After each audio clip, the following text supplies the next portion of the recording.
बिस्मिल्लाहिर्रहमानिर्रहीम। अस्सलाम वालेकुम स्टूडेंट्स। इस क्लास में जो है हम वेस्टेड इंटरेस्ट को समझेंगे और कंटिंजेंट इंटरेस्ट को समझेंगे और एंड पर हम सेक्शन 20 भी पढ़ेंगे। तो आइए स्टार्ट करते हैं। सेक्शन 19 जो है वो डील करता है वेस्टेड इंटरेस्ट से। तो सबसे पहले तो आप मुझे ये बताइए कि इंटरेस्ट होता क्या है, इंटरेस्ट का मतलब क्या है।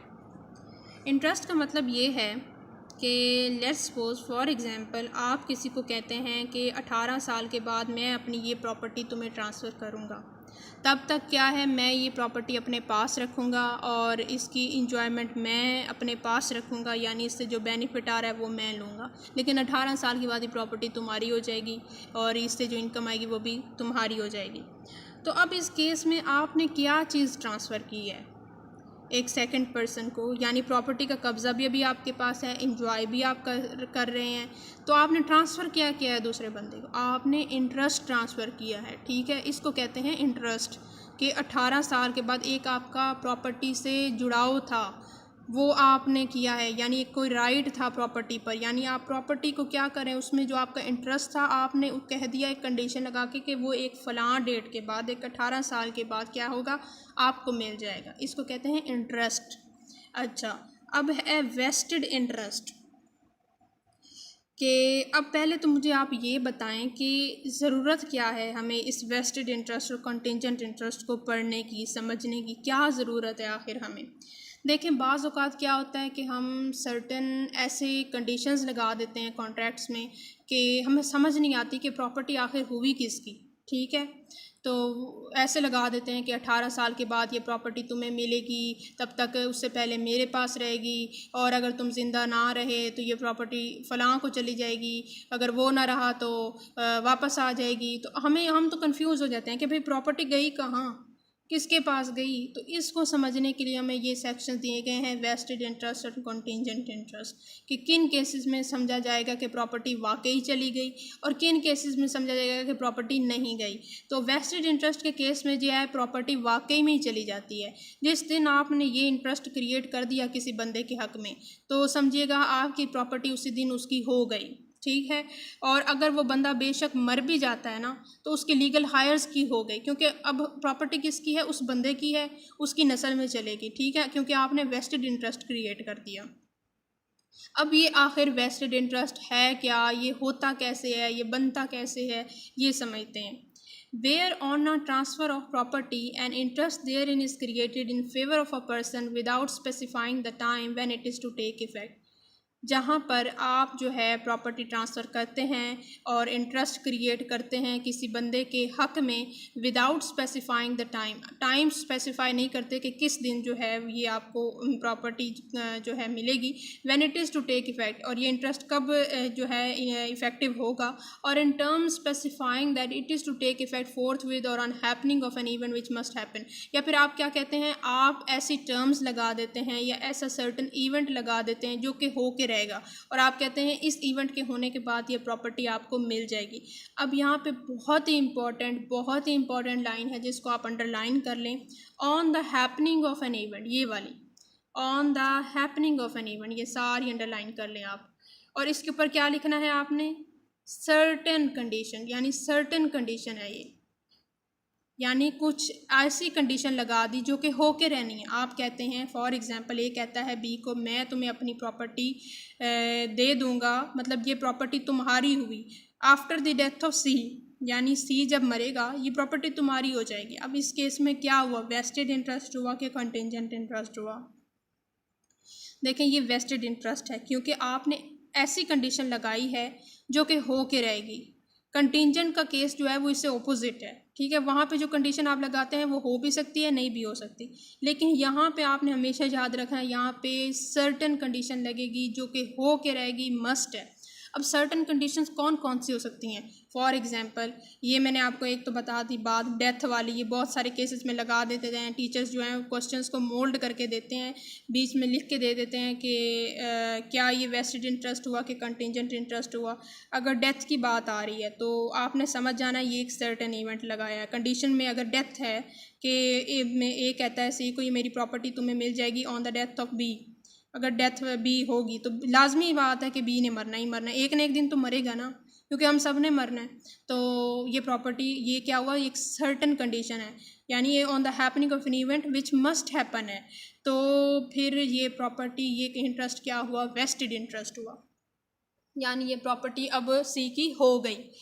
तो सच इंटरेस्ट इज़ वेस्टेड, बिल्कुल, unless a contrary intention appears from the terms of the transfer, यानी अगर आपने कोई और इंटेंशन नहीं ना शो ऑफ कर दी, यानी कोई और टर्म्स एंड कंडीशंस नहीं लगा दी, तो फिर ये बात यही होगी वेस्टेड इंटरेस्ट की। A vested interest is not defeated by the death of the transfer before he obtains possession, यानी लेट्स सपोज अगर ए ने कहा था ना कि on the death of B मैं जो है मेरी प्रॉपर्टी चली जाएगी सी को।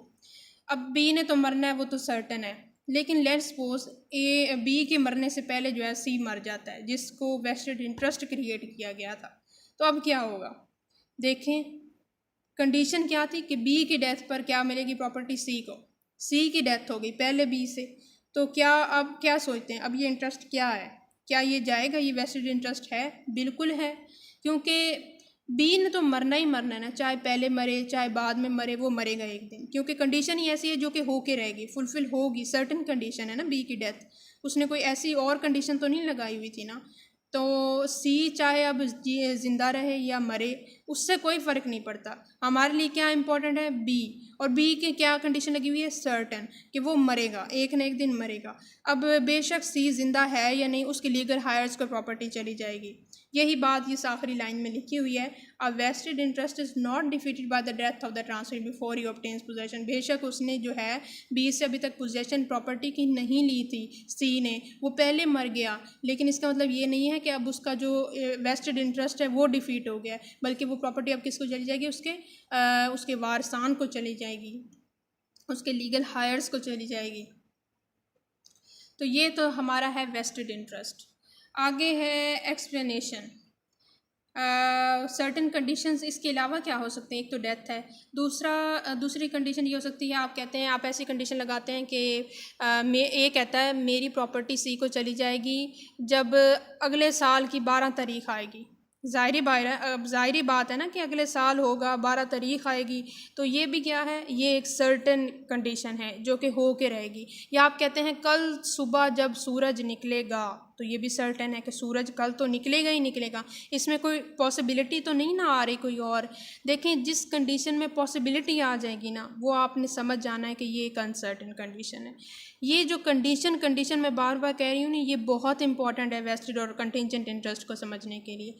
जहाँ पर एक सर्टेन कंडीशन लगा दी जाती है वो होता है वेस्टेड इंटरेस्ट, और वेस्टेड इंटरेस्ट जो है उसी दिन समझ लें प्रॉपर्टी उस बंदे की हो जाती है जब एक सर्टेन कंडीशन लगा दी जाती है, यानी उसके अब लीगल हायर्स को वो प्रॉपर्टी ट्रांसफ़र कर सकता है, वो चाहे तो इस वेस्टेड इंटरेस्ट को बेच सकता है, किसी को दे सकता है, क्योंकि प्रॉपर्टी किसकी है, अब उसकी है जिसमें ये वेस्टेड इंटरेस्ट क्रिएट किया गया है। अच्छा जी, और ये तो था वेस्टेड इंटरेस्ट के बारे में। एक्सप्लेनेशन पढ़ते हैं, आए एग्ज़ाम्पल मैंने आपको बता दी कि 12 तारीख सूरज गरूब होने से पहले, सूरज निकलने से पहले, ऑन द डेथ ऑफ, ये सारी कंडीशन जो हैं वो सर्टन होती हैं, अगर ये लगाते हैं तो आपकी प्रॉपर्टी ट्रांसफ़र हो जाएगी।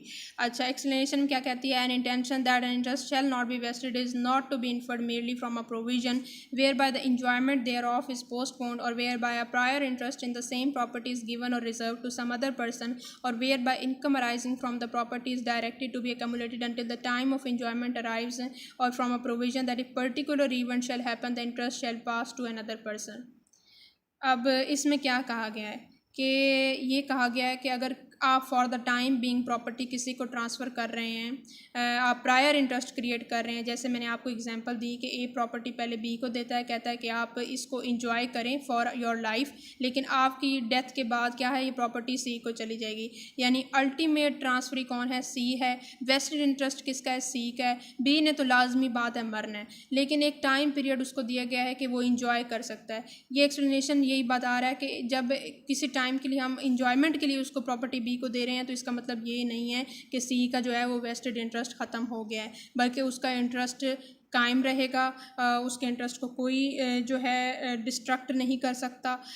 और अगर इसी तरह से किसी भी ये कंडीशंस, इस तरह की सर्टेन कंडीशंस लगा कर आप जो है कुछ टाइम के लिए प्रॉपर्टी जो है ट्रांसफ़र नहीं करते, जैसे for the life of B आपने जो है सी को प्रॉपर्टी कहा नहीं मिलेगी, इसी तरह से आप कह देते हैं कि अगले महीने की 4 तारीख तक नहीं मिलेगी, तो अब तब तक ये नहीं मतलब कि आपने एक टाइम पीरियड जो है वो पहले रख दिया है, इसका मतलब ये नहीं है कि उस अगले वाले का क्या हुआ है वेस्टेड इंटरेस्ट ख़त्म हो गया, ये नहीं होगा, ठीक है ना।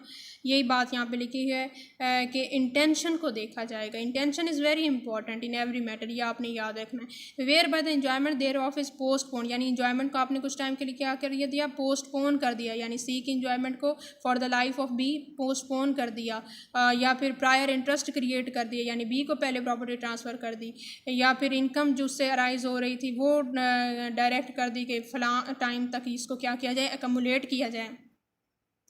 तो इस सारी चीज़ों का मतलब ये नहीं किया जाएगा कि वेस्टेड इंटरेस्ट ख़त्म हो गया, बल्कि vested interest as it is रहेगा। अगर आपने क्रिएट कर दिया है तो उस बंदे तक अब जाकर रहेगा, अगर वो बंदा मर भी जाता है तो अब उसके लीगल हायर्स को जाकर रहेगा।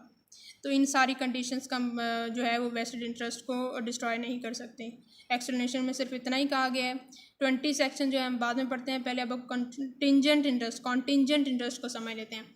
देखें, इंटरेस्ट तो मैंने आपको बता दिया क्या होता है। जो कंटिंजेंट यानी किसी कंडीशन पर, on the happening of a condition which may or may not happen. पहले तो हम पढ़ के आए थे ना, वो मैंने आपको लाइन अंडरलाइन करवाई थी कि on the happening of certain event which must happen. अब इसको पढ़ें ज़रा। Where on a transfer of property and interest therein is created in favor of a person to take effect only on the happening of a specified uncertain event, on the happening of a specified uncertain event, इसको अब highlight कर लें और इसमें जो है uncertain condition लिख लें, इसके ऊपर ये अनसर्टन इवेंट लिख लें। ये जो क्या बताया कि एक ऐसी कंडीशन लगाई जाएगी जो कि हो भी सकती है और नहीं भी हो सकती है। समझ आ रही है आपको कि कंटिंजेंट इंटरेस्ट में ऐसी कंडीशन लगाई जा सकती है जो जिसका में पॉसिबिलिटी है कि वो हो भी सकती है और नहीं भी हो सकती। वेस्टेड में हम पढ़ के आए थे कि ऐसी कंडीशन लगाई जाएगी जो कि मस्ट है, जो कि हो के रहेगी। इसलिए क्या था कि प्रॉपर्टी ट्रांसफ़र हो जाती थी उसी दिन जब आपने वेस्टेड इंटरेस्ट क्रिएट किया था ना, समझ लें कि प्रॉपर्टी जो है वो सी की हो गई। सी अब उस वेस्टेड इंटरेस्ट को बेच भी सकता है, लेकिन इधर जो है ऐसा केस नहीं है। यहाँ पे जब तक वो कंडीशन फुलफ़िल नहीं होगी, सी उसका मालिक नहीं होगा, सी के पास वेस्टेड इंटरेस्ट नहीं आएगा। जिस दिन जो है वो कंडीशन फुलफ़िल अगर वो हो जाती है, लेट्स सपोज आपने कोई अनसर्टेन कंडीशन अपनी प्रॉपर्टी पर लगाई हुई थी, वह तो अगर वो फुलफ़िल हो जाती है तब जो है सी जो है वो वेस्टेड इंटरेस्ट क्रिएट हो जाएगा। इसको मैं आपको एग्जांपल से समझाती हूँ। लेट्स सपोज आप कहते हैं जी कि ए कहता है सी को मेरी प्रॉपर्टी जो है वो तुम्हें ट्रांसफ़र हो जाएगी अगर तुम अपनी बहन की शादी जो है 5 साल के अंदर अंदर कर दो। ए कहता है सी को मैं अपनी प्रॉपर्टी तुम्हें ट्रांसफ़र करता हूँ अगर तुम अपनी बहन की शादी 5 साल में कर दो। तो अब ये कैसी कंडीशन है? बहन की शादी 5 साल में हो भी सकती है, नहीं भी हो सकती। ये तो एक पॉसिबिलिटी वाली कंडीशन है कि वो पॉसिबल है भी और नहीं भी। तो अगर तो पॉसिबल वो कर देता है, यानी 5 साल में अपनी बहन की शादी कर देता है, तो क्या हुई, कंडीशन फुलफ़िल हो गई। अब उसके पास वेस्टेड इंटरेस्ट आ जाएगा, यानी वो अब मालिक बन जाएगा, ओनर बन जाएगा। लेकिन अगर वो नहीं कर पाता तो यानी उसकी प्रॉपर्टी नहीं हुई, ठीक है, ए की ही प्रॉपर्टी रही, बी को नहीं ट्रांसफ़र हुई क्योंकि उसकी बहन की शादी 5 साल में नहीं हुई। इसको कहते हैं कंटिंजेंट इंटरेस्ट ऑन, जो कि डिपेंड करता है on the happening of specified uncertain event. Uncertain event है, यानी वो हो भी सकता है, नहीं भी हो सकता, जबकि वेस्टेड इंटरेस्ट में सर्टन इवेंट है। और कंटिंजेंट इंटरेस्ट आप किसी को बेच नहीं सकते क्योंकि प्रॉपर्टी आपकी नहीं है, जबकि वेस्टेड इंटरेस्ट आप किसी को दे सकते हैं। और कंटिंजेंट इंटरेस्ट में आपके पास टाइटल परफेक्ट हो भी सकता है, नहीं भी हो सकता। हो तब सकता है कि अगर कंडीशन फुलफ़िल हो जाए, तब आपके पास क्या होगा, परफेक्ट टाइटल आ जाएगा, आप पूरे अच्छे ऑनर बन जाएंगे। लेकिन वेस्टेड इंटरेस्ट में हमेशा परफेक्ट टाइटल है, कंटिंजेंट में हो भी सकता है, नहीं भी हो सकता। ये डिफरेंसेस हैं, मैं आपको बता रही हूँ कंटिंजेंट और वेस्टेड इंटरेस्ट के। बेशक आप ये साथ साथ नोट डाउन कर लिया करें, ये आपको बेनिफिट देंगे बाद में भी और अब भी। तो हमने ये पढ़ लिया on the happening of specified uncertain event, or if a specified uncertain event shall not happen such person thereby acquires a contingent interest in the property. Such interest becomes a vested interest in the former case on the happening of the event, in the latter when the happening of the event becomes impossible. देखें, अगर तो condition fulfil हो गई तो vested interest create हो गया, यानी वो ओनर बन गया। अगर कंडीशन फुलफ़िल नहीं हुई तो यानी वेस्टेड इंटरेस्ट क्रिएट नहीं हुआ। लेकिन एक और बात है, वो समझ लें ज़रा। अगर वो कंडीशन आपने ऐसी लगाई जो कि अब इम्पॉसिबल हो चुकी है। मैंने आपको एग्जांपल क्या बताई थी, ए कहता है बी को मैं अपनी प्रॉपर्टी तुम्हें दे दूंगा अगर तुम अपनी बहन की शादी 5 साल में कर दो। अगर बहन ही मर गई तो क्या होगा, तब प्रॉपर्टी किसके पास जाएगी, बताएं मुझे। अगर बहन मर गई है, अब वो कंडीशन इम्पॉसिबल हो गई। ये देखें, ये लाइन लिखी हुई है यहाँ पे, on the happening of the event becomes impossible, तब भी जो है वेस्टेड इंटरेस्ट क्रिएट हो जाएगा। तब क्या होगा, तब आपकी प्रॉपर्टी बी को चली जाएगी, ए की प्रॉपर्टी बी को चली जाएगी क्योंकि बहन ही मर गई। अब इवेंट ही वो क्या हो गया, इम्पॉसिबल हो गया, जिसमें जो है बी की कोई गलती नहीं है और वो अपनी तरफ से जो है वो बिल्कुल बेकसूर है। तो प्रॉपर्टी किसकी हुई, बी की हुई, उसके पास वेस्टेड इंटरेस्ट क्रिएट हो गया। देखिए, वेस्टेड इंटरेस्ट तब क्रिएट होता है जब एक बंदा ओनर बन जाता है प्रॉपर्टी का, ठीक है ना, जब एक प्रॉपर्टी उसकी हो जाती है। कंटिंजेंट का कहने का मकसद ये है कि एक कंडीशन लगी हुई है जो कि हो भी सकती है, नहीं भी हो सकती। अगर तो हो गई तो फिर वो इंटरेस्ट किस में कन्वर्ट हो जाएगा, वेस्टेड में हो जाएगा। अगर नहीं हुई तो वो इंटरेस्ट नहीं क्रिएट होगा, यानी वो ओनर अगला बंदा नहीं बनेगा और वो प्रॉपर्टी ट्रांसफ़र नहीं होगी। उम्मीद है आपको समझ आ गई होगी। इसकी एक्सप्लेनेशन पढ़ते हैं इस सेक्शन की। एक्सेप्शन में क्या है, where under a transfer of property a person becomes entitled to an interest therein upon attaining a particular age and the transfer also gives to him absolutely the income to arise from such interest before he reaches that age. जहाँ पर एक बंदा जो है वो कहता है कि मैं दूसरे बंदे को प्रॉपर्टी ट्रांसफ़र करता हूँ to an interest therein upon attaining, यानी एक पर्टिकुलर एज तक। ए कहता है बी को कि मैं तुम्हें ये प्रॉपर्टी ट्रांसफ़र करता हूँ जब तुम 18 साल के अगर हो गए। देखें, यहाँ पे भी मैं आपको एक बहुत ही इंपॉर्टेंट पॉइंट समझाती चलूँ, शुक्र है मिस नहीं हुआ, क्वेश्चन आ जाता है एग्ज़ाम में। देखें, आपने क्या समझना है, क्वेश्चन की वर्डिंग को समझना है। अगर लिखा हुआ है अगर आप 18 साल के होते हैं तो प्रॉपर्टी आपको मिल जाएगी, ए कहता है बी को, ए कहता है बी को क्या, अगर आप 18 साल के हुए तो प्रॉपर्टी आपको मिल जाएगी। अब आप ये बताएं कि ये कंटिंजेंट इंटरेस्ट है या वेस्टेड इंटरेस्ट है, और ये कंडीशन कैसी है, सर्टन है, अनसर्टन है। कंडीशन से ही पता चल जाता है कि इंटरेस्ट वेस्टेड है या कंटिंजेंट है। मैंने क्या बोला, दोबारा रिपीट कर रही हूँ। अगर आप, ए कहता है बी को, बी साहिब अगर आप 18 साल के होते हैं तो प्रॉपर्टी आपको मिल जाएगी। अब क्या है, होते हैं तो प्रॉपर्टी आपको मिल जाएगी, यानी अभी वो प्रॉपर्टी नहीं दे रहा, वो सिर्फ ये कह रहा है कि अगर आपने 18 साल के हो गए तो, अगर ना हुए तो यानी प्रॉपर्टी नहीं आएगी, यानी पॉसिबिलिटी है कि वो कंडीशन फुलफिल नहीं होगी। क्या हो गया, ये तो अनसर्टेन कंडीशन होगी।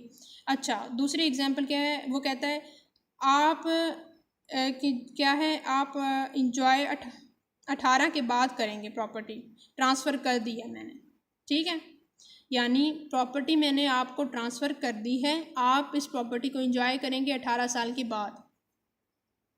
अब कहने का फ़र्क देखें, पहले में क्या कह रहा है, अगर आप 18 साल के होते हैं तो प्रॉपर्टी आपको मिल जाएगी।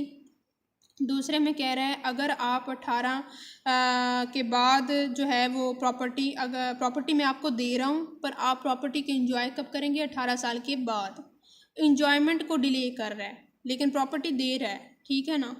तो जो फर्स्ट केस है वो है कंटिंजेंट इंटरेस्ट, जिसमें कहता है कि अगर आप 18 साल के हुए तो, यानी एक ऐसी कंडीशन है, वो 18 से पहले मर भी तो सकता है ना, ज़रूरी तो नहीं कि वो 18 साल का होगा, तो ये एक अनसर्टेन कंडीशन। दूसरे में क्या कहता है, मैं आपको प्रॉपर्टी ट्रांसफ़र कर रहा हूँ, यानी कर दी है, आप इसको इंजॉय 18 के बाद करेंगे, यानी प्रॉपर्टी आपकी है, ठीक है ना, यानी प्रॉपर्टी उसने ट्रांसफ़र कर दी है।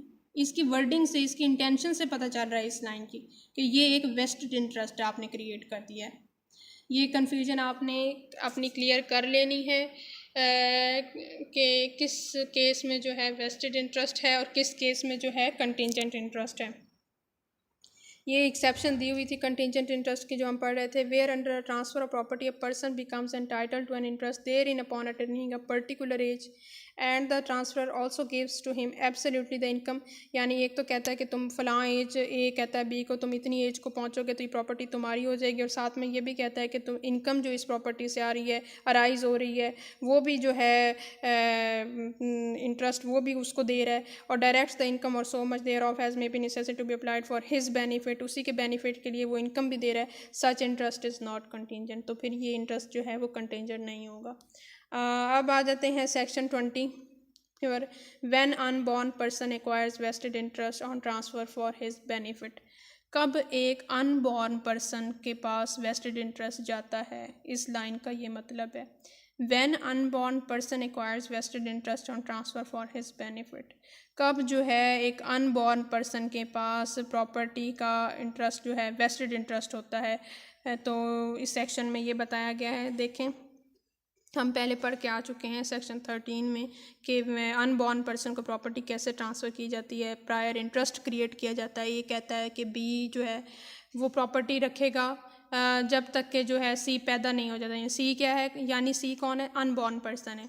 तो क्या है कि और बी क्या है, प्रायर इंटरेस्ट है, यानी उसको एक प्रायर इंटरेस्ट के तौर पर हमने लिया है बी को। तो अब क्या है, अब अनबॉर्न पर्सन को ये सेक्शन बता रहा है कि अब बी से वो जो सी को प्रॉपर्टी कब जाएगी, यानी अनबॉर्न पर्सन के पास वेस्टेड इंटरेस्ट कब जाएगा।